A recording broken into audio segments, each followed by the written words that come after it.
Hello students. तो बच्चों, आज फिर से नया सेशन करते हैं शुरू। टॉपिक नंबर 4 पर हम पहुंच चुके हैं। चल क्या रहा था और कौन से स्टूडेंट इस सेशन को ज्वाइन कर रखे हैं या कर सकते हैं। तो जो बच्चे नीट के लिए, जेईई मेंस के लिए तैयारी कर रहे हैं, ठीक है, वो इस सेशन को ज्वाइन कर सकते हैं। कहीं पे भी पढ़ रहे हो आप, यहाँ पे आके आप प्रैक्टिस कर सकते हैं क्वेश्चंस की। मैं हर चैप्टर के बेस्ट 100 क्वेश्चन आपको आपके लिए लेके आता हूँ। ज़्यादातर हर तरीके के उसमें क्वेश्चन हो जाते हैं आपके। जेईई मेंस में 2025-24 में आए हुए ये क्वेश्चंस हो जाएंगे। फिर पीछे जो नीट के 5 साल के क्वेश्चंस भी हो जाएंगे। तो नीट वाले भी, जेईई, अब तो नीट वालों को मेंस वाले क्वेश्चन भी करने जरूरी है, क्योंकि उसी लेवल का पेपर अब हर बार बनने वाला है। बार बना भी है, आपको पता है। तो चल रहा है फिलहाल 12th का। तो आप लोग इसको ज्वाइन करके फ़ायदा उठा सकते हैं। बढ़िया से क्वेश्चन प्रैक्टिस करने को आपको मिलेंगे। और हाँ, जो बच्चे 12th में हैं फिलहाल, अभी तो 12th का ही ये टॉपिक चल रहा है, तो 12th के ही क्वेश्चन चलेंगे। ये समझो 4th चैप्टर पे आ गए हम। 12th शुरू के 3 चैप्टर हम कर चुके हैं। तो 12th के टॉपिक आपको देखने को, और बढ़िया से अच्छे अच्छे सवाल जो आपको बोर्ड में इतना हेल्प करेंगे, क्योंकि बोर्ड का पेपर अब आसान नहीं आ रहा है, बढ़िया पेपर आने लगा। तो बढ़िया पेपर आने लगा तो उसको अच्छे मार्क्स पाने के लिए हमें अच्छी प्रैक्टिस की ज़रूरत होती है। चलो खैर, शुरू करते हैं। इसमें हम टॉपिक 4 पे पहुंच चुके हैं। टॉपिक 4 के क्वेश्चंस और उसके फॉर्मूले किस तरह से मैं आपको जैसे क्वेश्चन कराऊंगा, तो कोशिश करो पहले वीडियो को पॉज करके अपने आप से कोशिश किया करो क्वेश्चन को करने की, और फिर सॉल्यूशन को देख। चलो करते शुरू। इसमें कहा find the net force on the conductor in the following cases. Conductor आपके सामने है। ये देखो, यहाँ पे ये जो क्रॉस लगे हुए हैं, ये तो हो गए फील्ड जा रहा है अंदर की तरफ, ठीक है, यूनिफॉर्म फील्ड है, ठीक है। और इसमें ना आपके पास वायर्स रखे हुए हैं। वायर्स कहाँ रखे हुए हैं? देखो, ये वायर, इसकी लेंथ 2L, ये, और फिर वायर ऐसे रखा हुआ है, इसकी लेंथ है L। आप समझो, वायर तो ये एक ही है, पर एक इस तरह से रखा हुआ है, फिर ऐसे इस तरह से रखा। तो वायर इस तरह से रखे हुए हैं। तो हमें कैलकुलेशन करनी है कि इन वायर्स के ऊपर कितना फील्ड लग, सॉरी, कितना फोर्स लगेगा। देखो, यही पूछा है, नेट फोर्स पूछा है आपसे। तो या तो आप इसको एक काम कर सकते हो, मैं पहले आपको फॉर्मूला याद दिला। जब हमारे पास कोई फील्ड लगा होता है, मान लीजिए बी, और उसके अंदर एक वायर रखी है, वायर रखी है ये इस टाइप की, ये देखो,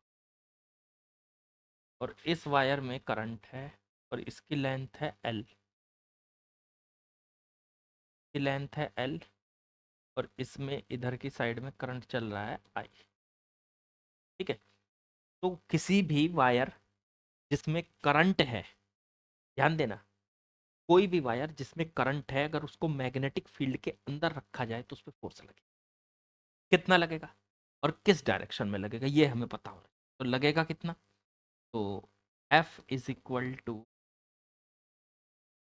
I into L cross B, इतना लगेगा। और अगर इसको खोल दें तो ये आ जाएगा F equals to I, L cross B को खोलेंगे तो I B L sine, L cross A cross B को खोलते हैं, ए बी साइन थीटा, तो एल क्रॉस बी को बी एल साइन थीटा।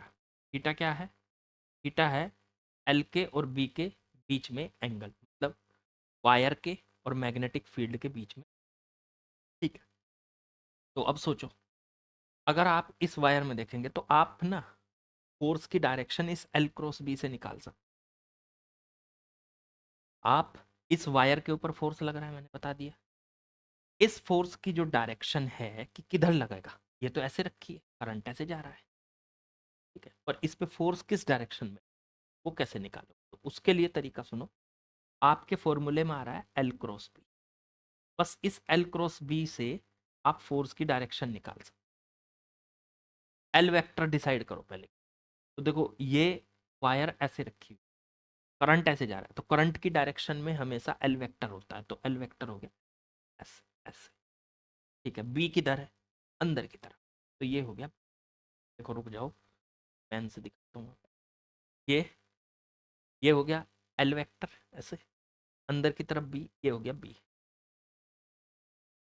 सामने से देखो, ऐसे देखो, ये अंदर की तरफ, पेन अंदर की तरफ है, तो ये तो हो गया बी, और ये हो गया एल वेक्टर। अब आप एल क्रॉस बी निकालो, कैसे निकालते थे? अपने राइट हैंड की फिंगर्स को एल से बी की तरफ घुमाओ, तो ये जो थंब है, ये डायरेक्शन एल क्रॉस बी, जो एल क्रॉस बी की डायरेक्शन है वही फोर्स की डायरेक्शन इधर लगेगी। एल क्रॉस बी की डायरेक्शन मतलब फोर्स की डायरेक्शन, तो ये फोर्स लगा, इस पे फोर्स नहीं। तो आपको ये दो फॉर्मूले हो गए। वेक्टर फॉर्म में कहोगे तो आई इंटू एल क्रॉस बी, किसी भी वायर, कोई भी वायर हो जो मैग्नेटिक फील्ड के अंदर रखी है, उसके अंदर करंट है, तो उस पर लगने वाला आई इंटू एल क्रॉस, ये होता है फोर्स लगने वाला। और ये अगर इसे खोल के लिखेंगे तो आई बी एल, ये होगा आपके पास आई बी एल साइन। तो इस फॉर्मूले को खोल के ऐसे लिख सकते, कोई भी वायर जिसके अंदर करंट है, मैग्नेटिक फील्ड के अंदर रखी, तो उसमें जो है लगने वाला फोर्स आप इससे कैलकुलेट कर सकते, इस फॉर्मूले से, और उसकी डायरेक्शन एल क्रॉस बी से। तो ये पॉइंट समझ लो, बस इसी से मैं इसका काम करने वाला हूँ। अच्छा, इसमें एक और ट्रिक याद रखनी है, हटा रहा हूँ।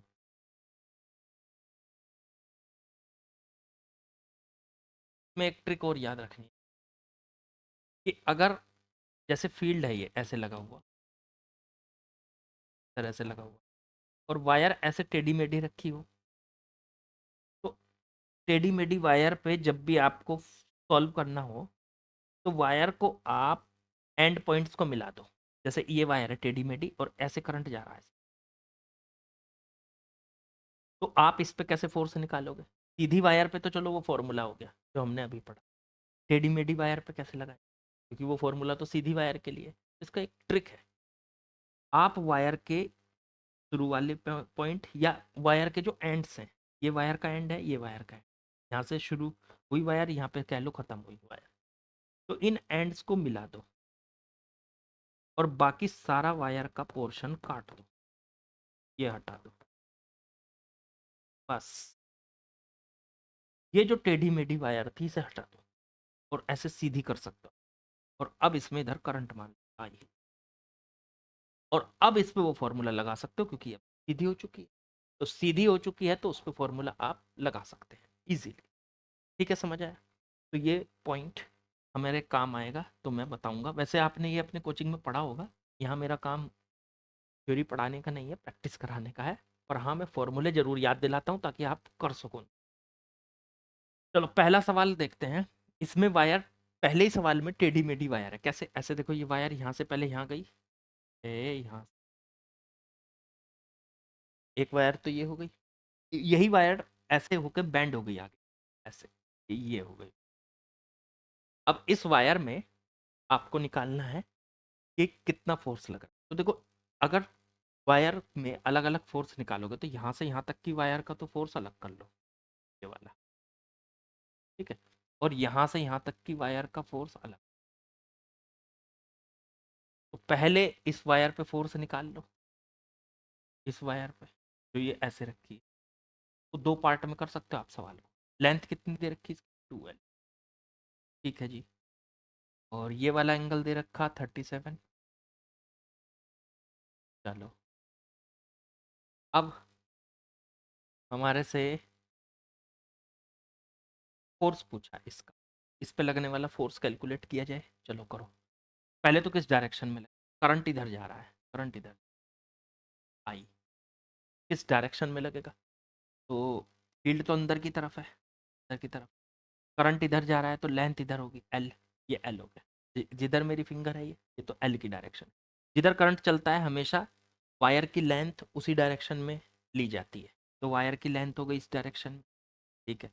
फील्ड हो गया अंदर की तरफ, देखो अंदर लगा हुआ है, क्रॉस लगा हुआ है, एल क्रॉस बी, लेंथ से फिंगर घुमाओ अपनी राइट हैंड की एल क्रॉस बी की तरफ, ये डायरेक्शन हो गई फोर्स की। इस फोर्स को कह दो F1। अब इस फोर्स की वैल्यू क्या होगी?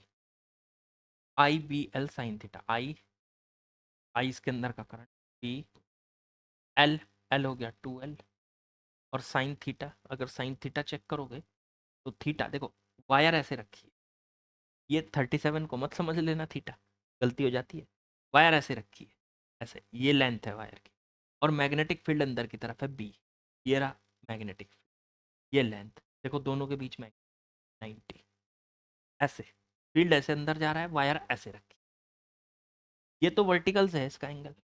जब भी हमें यहाँ पे जो थीटा रखना होता है, ये फॉर्मूला है ना, F is equal to I B L sine theta, तो ये थीटा किस किस के बीच का एंगल होता है, बी के और वायर के, मतलब वायर की लेंथ के, तो बी के और वायर की लेंथ के बीच में, तो वो 90 है, कह सकते हो वो हो गया साइन 90।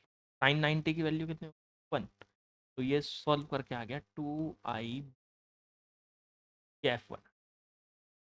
अब इस वाली वायर पे देखो, इस वायर पे कितना, तो इस वायर पे ये रही वायर, लेंथ तो इसकी L है, फील्ड अंदर की तरफ जा रहा है, करंट ऐसे जा, तो इस पे भी निकालो, L, ये हो गई लेंथ, B अंदर की तरफ, L क्रॉस B, फोर्स ऊपर, ये आ गया जी F2, ये कितना आएगा, तो इतने हिस्से पर तो फोर्स इधर लग रहा है, और इतने हिस्से पर फोर्स इधर लग रहा है, इतने पार्ट पर, चलो कितना, F2 two is equal to I B L, तो आई, करंट तो वही है आई, बी की वैल्यू भी वही है, लेंथ हो गई L, और साइन थीटा हो गया साइन 90, साइन 90 वही उसी तरीके से जैसे बताया, ये भी आ गया आई बी। अब सोचो, फोर्स जो है, एक तो इधर हो गया, एक फोर्स ऊपर हो गया, अगर इनके बीच में एंगल चेक करा जाए, तो एंगल फोर्स के बीच में कैसे निकाल सकते हैं, जरा ध्यान से देखो, एफ तो इधर है, ये वाला F1, और ये वाला F2 इधर है, दोनों को एक जगह लिख दिया, फोर्स 1 फोर्स 2। अब इनके बीच का ये एंगल पता करो, तो इसे कैसे पता कर सकते हैं, उसके लिए थोड़ा सा इसका सहारा लेना पड़ेगा हमें, ये लेंथ, और देखो ये वाली लेंथ और वर्टिकल के बीच में जो एंगल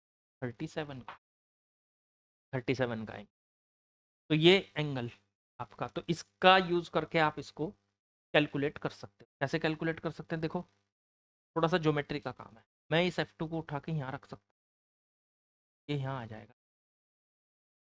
मुझे ये एंगल चाहिए, अब ये 37 है तो ये 37 होगा, मुझे इधर वाला चाहिए, तो 90, ये 90 है पूरा यहाँ से यहाँ, तो 90 माइनस 37, ये बचा 53, ये बच रहा बच्चों 53। अब देखो इस पूरी वायर को, वायर तो एक ही थी ना, पर कुछ ऐसे पार्ट था इसका, आगे जाके ये ऐसे बेंड हो गई, तो इसका जितना पार्ट ऐसे था उस पर पहले फोर्स निकाल लिया, फिर जो आगे इधर बेंड हुई इस पे फोर्स निकाल लिया, और दोनों का रिजल्टेंट ले लो, F1 और F2 का रिजल्टेंट हो जाए एफ नेट, ये निकाल, तो एफ नेट की वैल्यू क्या आएगी, F net is equal to, अब चेक करो जरा, F1 तो था 2IBL, और F2 था IBL, ठीक है, तो एफ नेट की वैल्यू निकालेंगे, तो F1 square F2 square plus 2 F1 F2 कोस 53, ये वाला एंगल 53, और उसका अंडर F1 F2 की वैल्यू रखते चले जाओ, देखो IBL को आप एफ नॉट मान सकते, IBL को मैं पूरे को एफ नॉट मान लेता, तो ये 2IBL है, तो ये 2F0, तो F1 की जगह तो 2F0 रख दो, बाद में रख देंगे F0 की वैल्यू, और F2 की जगह F0, अंडर रूट F1 तो हो गया 2F0 का स्क्वायर, F2 हो गया F0 square plus 2F0 cos 50, solve करो इसको, ये आ गया सॉल्व करके 4F0 square plus F0 square plus 2F0 cos 53 की वैल्यू रख लेते हैं, इसे हटाओ, कॉस 53 कितना होता है, साइन 37, तो ये आ जाता 6/2 × 3 6 1 में 5 F0 का स्क्वायर, चेक करो, अगर इसको इसके साथ एलसीएम ले लें इसका, तो ये 5 5 25 प्लस 6 31 अपॉन में 5 एफ नॉट का स्क्वायर का अंडर। तो थोड़ा सॉल्व करेंगे तो √31 को अपॉन 5 को अलग कर लेंगे और एफ नॉट स्क्वायर को बाहर निकाल लेंगे तो एफ नॉट आ जाएगा। एफ नॉट की वैल्यू आई बी एल मानी थी, आई बी एल को एफ नॉट माना था, तो एफ नॉट की जगह आई बी एल रख दो, तो अंडर रूट में 31/5 आई, यही है हमारा, ये है जी हमारा आंसर। ठीक है, तो बिल्कुल आसान, कुछ नहीं है, लेकिन एक तरीके से अगर जो आप इसको लेना चाहते हैं, तब इसको सॉरी देखना चाहते हैं कि कहाँ पे कौन सा फॉर्मूला जाएगा, उसके लिए आपको उसकी लेंथ, उसकी ओरिएंटेशन देखनी पड़ेगी कितनी है, तो आप उसका आंसर कर सकते हैं।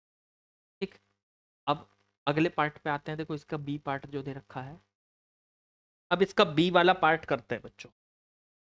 तो बी वाले पार्ट में पहले इसको हटा देता हूँ।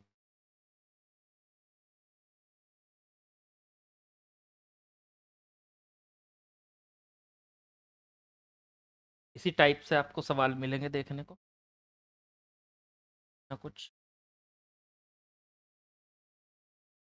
बी वाले पार्ट को देखो ध्यान से, इसमें भी इसी टाइप से दो वायर, वायर तो एक ही है, एक वायर यहाँ से बैंड होके इधर चली गई, इधर भी लेंथ एल है, इधर भी। ठीक है, तो इस पे कितना फोर्स लगेगा, तो थोड़ा डायरेक्ट कर रहा हूँ, करंट इधर जा रहा है, तो एल हो गया इधर, एल हो गया इधर, और बी अंदर की तरफ, एल क्रॉस बी, फोर्स लगा नीचे की तरफ, इस पे फोर्स लगा नीचे की तरफ, से कह दो F1। ये करंट इधर जा रहा है एल, अंदर की तरफ भी एल क्रॉस बी, इधर की तरफ ये फोर्स लगा इस साइड में F2। ठीक है बच्चों, तो अब इस पूरी वायर पे दो फोर्स है, इतने पोर्शन पे नीचे की तरफ है, इतने पोर्शन इस तरफ, तो ये हो गया नीचे की तरफ F1 और ये हो गया F2। F1 की वैल्यू साफ साफ पता चल रही है, इसकी लेंथ कितनी है L, करंट है इसमें I, और मैग्नेटिक फील्ड है B। कुछ नहीं दे रखा तो B है यहाँ पे, ये इधर B वाला ही। ठीक है, तो IBL sign theta, sine theta कितना 90, तो IBL हो गया, साइन 90 की वैल्यू क्योंकि 1 होती है। ऐसे इस पे भी सेम यही लेंथ है L, करंट है I, और मैग्नेटिक फील्ड है B, तो इस पे भी IBL साइन थीटा हो गया साइन 90, वो हो गया 1। तो ये दोनों सेम फोर्स हो गए, ये भी IBL है, ये भी IBL है, तो और 90 डिग्री पर लगे हुए, देखो 90 डिग्री पर, 90 डिग्री पर लगे हुए हैं। अब इनका रिजल्टेंट क्या होगा यहाँ से, तो IBL इनका रिजल्टेंट आ जाएगा बच्चों, अगर सेम फोर्स हो, याद करो, अगर एक फोर्स x है, दूसरा भी x है, मतलब मैग्नीट्यूड उनका सेम है, और बीच में एंगल 90 है, तो उनका रिजल्टेंट जो आ जाएगा वो आ जाएगा 2√2x। ठीक है, ये 90 डिग्री वो फॉर्मूला लगा के निकाल सकते हो, दो वेक्टर वाला। तो इस हिसाब से ये वाला जो आपका ये IBL है, ये भी IBL है, 90 डिग्री पे लगे हो, तो इसका अंडर रूट वो आ गया रिजल्टेंट, अंडर रूट IBL, ये आ गया इसका नेट फोर्स। तो मेरे ख्याल से आपको समझ में आ गया कि नेट फोर्स आपको कैसे वायर का निकालना। अच्छा, कुछ स्टूडेंट यहाँ पे ये सोच रहे होंगे कि सर आपने ये बताया था कि अगर वायर बैंड है, बैंड वायर है, तो बैंड वायर में तो हम फर्स्ट पॉइंट और लास्ट पॉइंट को मिला सकते हैं, उससे एक नई वायर बना सकते हैं, उससे भी सवाल को किया जा सकता है। बिल्कुल बिल्कुल बच्चों, आपका ये वायर देखो ऐसे यहाँ से चल के ऐसे बैंड होके यहाँ पहुंची। ठीक है, तो ये हो गया इसका इनिशियल पॉइंट, ये हो गया फाइनल पॉइंट। आप इन दोनों को मिला लो ऐसे, और इसे बाकी वायर को, मतलब इस वायर को पुरानी वाली को हटा दो और बस इस नई वायर को निकालो, इससे ही फोर्स आप निकालोगे, सेम आएगा आंसर, कुछ अलग नहीं। ठीक है, तो वो भी आप तरीका अपना सकते हैं, आपकी सुविधा है, आप चाहे जैसे कीजिए। ठीक है, तो इसे आप उस तरीके से भी करिएगा और कमेंट में मुझे बताइएगा कि हाँ आपका आंसर वही आया है जो मेरा आया। मैंने तो किया है, इस वायर पे अलग फोर्स निकाला, इस वायर पे अलग, वायर तो एक ही है पर इसका ये अलग पार्ट है, ये अलग, तो इस पार्ट पे अलग निकाला, इस पार्ट पे अलग। लेकिन आप ऐसे भी निकाल सकते हो कि इसके इनिशियल और फाइनल पॉइंट को मिला लो आपस में, और आपस में मिलाने के बाद एक नई वायर बन जाएगी। पुरानी वायर को हटा दो और इस नई वायर पे फोल्ड, उससे भी आप इसको कर सकते हैं। ठीक है, तो चलिए अगले सवाल पे चलते हैं। चलिए बच्चा पार्टी, नया क्वेश्चन लगा लिया मैंने। क्वेश्चन नंबर 41, सॉल्यूशन देखते हैं इसका। पहले सवाल पढ़ेंगे। A wire of length 10 centimetre carries a current 2 ampere along z axis. A magnetic field exists given by this. ये मैग्नेटिक फील्ड लगा हुआ है और वायर जो रखी है जेड एक्सिस के अलोंग रखी है। ठीक है, find magnetic force in vector form and it's magnetic. आसान है। सबसे पहले आपको देखना है वायर किस डायरेक्शन में रखी है, जेड एक्सिस। इधर मान लो एक्स, ये मान लो वाई, ये मान लो। अब वायर जो है इसी डायरेक्शन में रखी है, जेड की। करंट उसमें जेड एक्सिस के अलोंग चल रहा है। यहाँ पे प्लस जेड एक्सिस है, प्लस तो जेड एक्सिस के अलोंग ऐसे जा रहा है करंट। तो इसी डायरेक्शन में उसकी लेंथ होगी। तो अगर मैं उसकी लेंथ लिखूं तो लेंथ कितनी है? लेंथ है सर 10 सेंटीमीटर, 0.1 मीटर कह सकते हो, तो मीटर में चेंज कर। लेकिन मुझे लेंथ की वैल्यू नहीं, लेंथ का वेक्टर चाहिए। क्यों?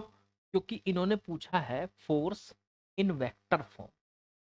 तो फोर्स वेक्टर फॉर्म में जो होता है वो होता है F is equal to I in L vector cross B vector. अब एल क्रॉस बी वेक्टर के लिए एल वेक्टर चाहिए, मतलब लेंथ नहीं, लेंथ का वेक्टर। तो ये लेंथ तो है 0.1 मीटर, और उसका वेक्टर बनाएंगे अगर इधर एल वेक्टर, तो वो एल वेक्टर कितना निकल के आएगा? तो एल वेक्टर निकल के आएगा, पहले उसका वैल्यू लिख दो। वेक्टर कैसे बनाते हैं? पहले उसकी वैल्यू 0.1 और फिर उसकी डायरेक्शन दे दो। तो डायरेक्शन उसकी जेड एक्सिस है, तो इसलिए के कैप दे दो। ये आ गया एल वेक्टर। आसान, एल वेक्टर आ चुका। अब यहां से एल वेक्टर निकालने के बाद आप बी वेक्टर को लिखो। बी वेक्टर तो दे ही रखा है, कितना दे रखा है? 5i cap minus 3j cap plus 2k cap. ये बी वेक्टर। अब हमें क्या चाहिए? हमें चाहिए फोर्स। तो ये जो एल और बी की वैल्यू आई है, इन वैल्यू को उठा के इस फॉर्मूले में डाल दो, तो फोर्स आ जाए। फोर्स का भी वेक्टर आ जाएगा। तो आई, पहले तो करंट, करंट करंट करंट कितना? 2 एम्पियर। करंट को रख दो। L cross B, L cross B, L हो गया 0.1 के कैप, ये तो एल है। फिर क्रॉस बी, बी हो गया ये पूरा 5i cap minus 3j cap plus 2k cap. ये आ गया। चलो इनकी मल्टीप्लाई करो। 0.1 को तो बाहर ले लो, तो 0.1 की 2 में मल्टीप्लाई होके 0.2 हो जाएगा।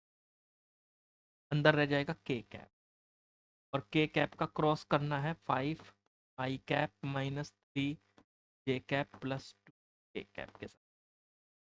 क्रॉस कैसे करते थे ये आपको 11th में पढ़ रखा है आप लोगों ने, ये 11th में पढ़ रखा है। ठीक है ना बच्चों?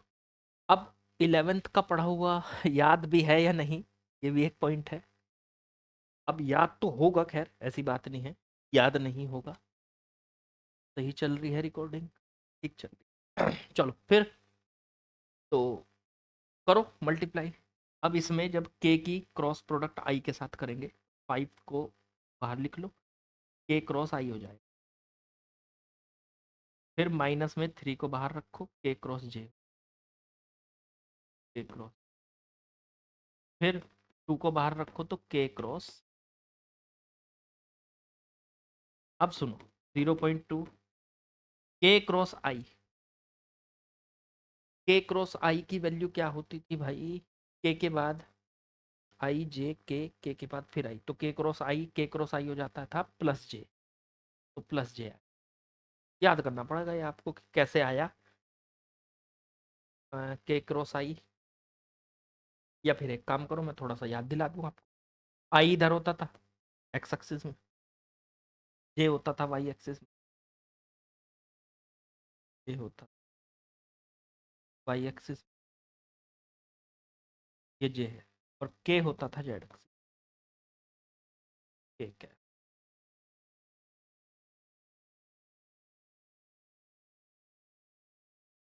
ये हो गया। ठीक है, अब के क्रॉस आई, के इधर है बाहर की तरफ, आई इधर है, के से आई की तरफ फिंगर घुमाओ, ऊपर देखो जे, जे आ रहा है, तो के क्रॉस आई है। फिर -3 के क्रॉस जे, अब के बाहर की तरफ है, जे ऊपर की तरफ, के से जे की तरफ इधर घुमाओ, ये हो गया माइनस, के क्रॉस जे हो गया माइनस। और के क्रॉस के अगर सेम वेक्टर का क्रॉस प्रोडक्ट कर दिया जाए तो 0। तो ये आ जाएगा 2 × 0 वेक्टर। चेक करो, बस ठीक है, हो गया काम। अब फोर्स आ गया हमारा, 0.2 के अंदर मल्टीप्लाई कर लो, तो 0.2 × 5 1.0 हो गया, ये कैप। 0.2 × 3 माइनस माइनस प्लस हो जाएगा, 0.6 हो गया, ये 0। तो ये आ गया आई। तो जी एफ वेक्टर की वैल्यू आ चुकी है, फोर्स वेक्टर हमें मिल चुका है। कितना है force vector? 1 j cap plus 0.6 आई कैप। अब अगर मैं यहाँ से फोर्स की वैल्यू निकालूं, मतलब इस मैग्नीट्यूड, तो आई के कोफिशिएंट का स्क्वायर और जे के कोफिशिएंट का स्क्वायर, तो ये आ गया √में 1.3 न्यूटन। ये आपका फोर्स आ गया, एकदम आसान। ये फोर्स आ चुका है, तो मैग्नीट्यूड निकालना था इसका और वेक्टर फॉर्म में निकालना था, दोनों निकाल चुके। तो वेक्टर फॉर्म में भी कभी कभी सवाल पूछ लेता है, मैंने कोशिश की है हर तरीके का सवाल आपके सामने रखा जाए। चलो अगले सवाल पे बढ़ो। चलिए बच्चों, अगला क्वेश्चन लगा दिया है मैंने, जरा देखते हैं इसको भी क्या दिया है। एक conducting wire consist of quarter circular portion of radius R. अच्छा, एक कंडक्टिंग वायर है जो कि बनी है किससे? क्वार्टर सर्किल से। क्वार्टर सर्किल होगा ऐसा, इतना पूरा करेंगे तो पूरा सर्किल, क्वार्टर इतना, और रेडियस उसकी आर है, सेंटर मान लो यहाँ है।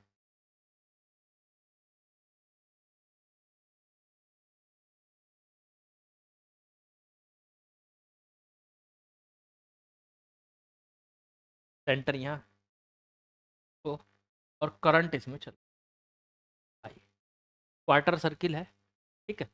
Circular portion radius R, two straight portions as shown in figure. Figure भी थी यार, फिगर तो दी हुई नहीं, दोबारा चेक। तो भाई इसमें एक फिगर भी थी, ये थोड़ा ध्यान नहीं दिया मैंने इस पर, अब मैंने लगा दिया इसको।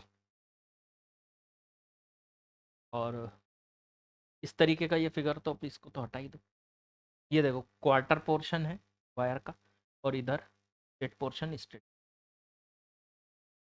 अब आपको क्या करना है, find the magnetic force on the wire, current in the wire is I. Magnetic force wire पे निकालना है। एक बात सोच, quarter circular portion, find the magnetic current, R हो गया,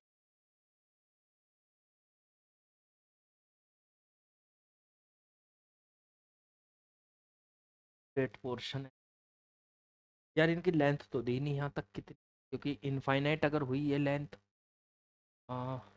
तो भी इस फील्ड से बाहर निकलने के बाद उस पर तो फोर्स लगेगा नहीं। थोड़ा सा अनक्लियर सा question. Find the magnetic force on the current in I. क्योंकि हम क्या करेंगे, इतने पोर्शन पे फोर्स अलग निकालेंगे, आसान है निकालना, इतने पोर्शन पे अलग निकालेंगे, इतने पे। ऐसा तो है नहीं कि ये पोर्शन और ये पोर्शन का फोर्स आपस में कैंसिल हो रहा। इस पोर्शन पे फोर्स अंदर की तरफ फील्ड ऊपर लग रहा, और इस पोर्शन पे फोर्स इधर लग रहा, इस डायरेक्शन। तो निकालना तो ये पड़ेगा भाई, निकालना तो पड़ेगा। मैं देखता हूँ इस क्वेश्चन को, इसमें कुछ गड़बड़ लग रही है मुझे, थोड़ा सा जानकारी अधूरी है। मतलब ये लेंथ हमें चाहिए, ये लेंथ हमें चाहिए, तभी हो पाएगा। ठीक है, अब देखो कहाँ से पर, क्वेश्चन मैंने कहाँ से दिया है या खुद बनाया है? अगर खुद बनाया है तो फिर ये यहाँ से थोड़ी सी जानकारी अधूरी है। तो इसको आप एल मान के कर सकते। ये एल मान लो, यहाँ से यहाँ तक की लेंथ। इसको एल मान लो, ये तक की लेंथ, और इस पे फोर्स निकाल दो। इस पे तो हो जाएगा I B L, I B length L पे भी I B length L sine theta sine 90 आएगा इधर इधर। और ये जो पोर्शन है इसको यहाँ से यहाँ मिला लो, यहाँ से यहाँ मिला, यहाँ से यहाँ मिलाने पे ये आर है, ये आर है, तो ये हो गया अंडर रूट आर, क्योंकि इसका ये इनिशियल पॉइंट मान लो, ये फाइनल पॉइंट मान लो, और इसको यहाँ से सीधा यहाँ, ठीक है ना। तो ये अब इस पे किस डायरेक्शन में, अगर करंट इधर है तो करंट ये तो एल हो गया अंदर की तरफ, बी एल क्रॉस बी ऊपर की तरफ, ये फोर्स हो गया इस पे। और कितना आएगा ये, तो ये आएगा I B L, I current है, बी और एल की वैल्यू इसकी लेंथ ही है, under root R, under root. तो ये फोर्स और ये फोर्स, तीनों फोर्स को आपस में ऐड कर दो, वेक्टर के साथ ऐड करना, तो आपका नेट फोर्स। तो पहले क्या करें हम, इधर वाला तो आई बी एल पहले ये ले लेते, फिर इधर वाला आई बी एल ये ले लेते, ये वाला। तो नेट फोर्स इन दोनों का तो हो गया under root I B L. कैसे, अगर दो वेक्टर 90 डिग्री पे होते हैं, उनके मैग्नीट्यूड सेम है, अगर ये वेक्टर का मैग्नीट्यूड एक्स है, इसका भी एक्स और 90 डिग्री पर है, तो इनका रिजल्टेंट होगा अंडर रूट एक्स। ये हो जाता, वही लगा दिया मैंने। अब इसी डायरेक्शन में ये फोर्स है, देखो ये वाला फोर्स भी इसी डायरेक्शन में है, आई बी अंडर रूट, ये और ये दोनों वेक्टर, ये वेक्टर और ये वेक्टर, दोनों वेक्टर एक ही डायरेक्शन में ऐड हो गए, तो एफ नेट की वैल्यू आ गई under root I B L plus under root 2 I B R. Under root 2 I B को कॉमन ले लो, एल प्लस आर आ जाएगा। यही हमारा नेट फोर्स आ चुका है बच्चों। तो आसान है, कोई ज़्यादा बड़ा हार्ड कंसेप्ट नहीं है, बस इसमें हमें उसकी ज़रूरत पड़ रही थी, इसकी लेंथ की, तो हमने वो लेंथ एल मान ली। चलो जी, ठीक है। चलो बच्चों, नेक्स्ट क्वेश्चन पे आ गए हम, क्वेश्चन नंबर 40। इसमें क्या दिया है, two long parallel wires A and B carrying current 5 ampere and 12 ampere in the same direction. दो वायर है, सेम डायरेक्शन में करंट है 5 एम्पियर का और 12 एम्पियर, ठीक है। Separated by a distance 10 centimetre, दोनों के बीच में गैप है 10 सेंटीमीटर का, okay. Find force on 20 centimetre segment of wire A due to, ये वायर ए है, ये बी है, ठीक है। तो इन्होंने पूछा है force on 20 centimetre segment, 20 centimetre segment of wire a wire का जो 20 मीटर का 20 सेंटीमीटर का सेगमेंट है, उस पर बी की वजह से कितना फोर्स लग रहा है, उस पर बी की वजह से कितना फोर्स लग रहा है। तो अब यहाँ से इस 20 सेंटीमीटर पे लगने वाला फोर्स निकाल। पहले तो आपको ये कंसेप्ट बता दूं मैं, कि जब दो वायर होती हैं सेम डायरेक्शन में, उनमें करंट होता है I1 एंड I2, तो वो एक दूसरे को अट्रैक्ट करती, किस फोर्स से करती हैं, मतलब force per unit length, force बटे लेंथ में फोर्स कितने फोर्स से कर रही है, वन लेंथ पे, तो वन लेंथ पे लेंथ से डिवाइड कर दो, तो वो होता था mu no I1 into I2 upon में पाई आर, आर इनके बीच डिस्टेंस थी, इसे लगाएंगे हम। तो ठीक है, मान लीजिए ये एल लेंथ है, तो इस एल लेंथ पे कितना फोर्स लगेगा, तो जी हम इसको ऐसे कर सकते हैं, इस पे फोर्स लगा मान लो एफ, तो हमारे पास फॉर्मूला है एफ बटे एल का, वन लेंथ पे कितना फोर्स लगेगा उसका फॉर्मूला होता है F by L is equal to mu naught I1 into I2 upon में 2 पाई, एफ हमें निकालना है, एल की वैल्यू इधर, mu naught I1 I2, I1 हो गया 5 एम्पियर, I2 हो गया 12 एम्पियर अपॉन 2 पाई आर, इनके बीच का गैप 0.2 इंटू में यहाँ से एल गया, एल की वैल्यू कितनी थी, पॉइंट, एल की वैल्यू भी 0.2, कैसे, ये 20 सेंटीमीटर, इसको 0.2 मीटर कह सकते। तो देखो मैंने सिंपल सा काम किया, म्यू नोट की वैल्यू, म्यू नोट को ऐसे ही लिख दिया, I1 पहली वायर का करंट, I2 दूसरी वायर का करंट, अपॉन में 2 पाई आर, 2 पाई आर इनके बीच का गैप वो है 0.1 है, ये तो 0.1, ठीक है। और फिर ये एल इधर मल्टीप्लाई में ले आया मैं, वायर की लेंथ, तो वायर की लेंथ कितनी दे रखी, 20 सेंटीमीटर, उसको लिख दिया 0.2, पॉइंट से पॉइंट हट गया तो 2 कट गया, ये ऊपर बन चुका है 60 म्यू नॉट अपॉन में पाई, ये बन चुका है, ये एफ की वैल्यू आ गई 60 म्यू नॉट अपॉन, तो ये इस वायर की लेंथ पे लगने वाला, इतने पोर्शन पे लगने वाला फोर्स, पूरी वायर पे नहीं, सिर्फ एल लेंथ पे। तो क्योंकि हमारे पास फॉर्मूला ही पूरी वायर का नहीं होता, हमारे पास फॉर्मूला पूरी वायर का नहीं होता, उसकी एल लेंथ पे कितना फोर्स लग रहा है उसका फॉर्मूला होता है, या ये कह लो कि फोर्स एल लेंथ पे लग रहा है एफ, तो वन लेंथ पे लगेगा एफ बटे एल, तो वो एफ बाई एल का फॉर्मूला होता है हमारे पूरी वायर पे। फोर्स लगने का फॉर्मूला नहीं है ये फॉर्मूला है वन वन लेंथ पे लगने वाले फोर्स का फॉर्मूला, तो वन लेंथ पे कितना फोर्स लग रहा है वो निकाल। ठीक है बच्चा पार्टी, इतना बात समझ में आई।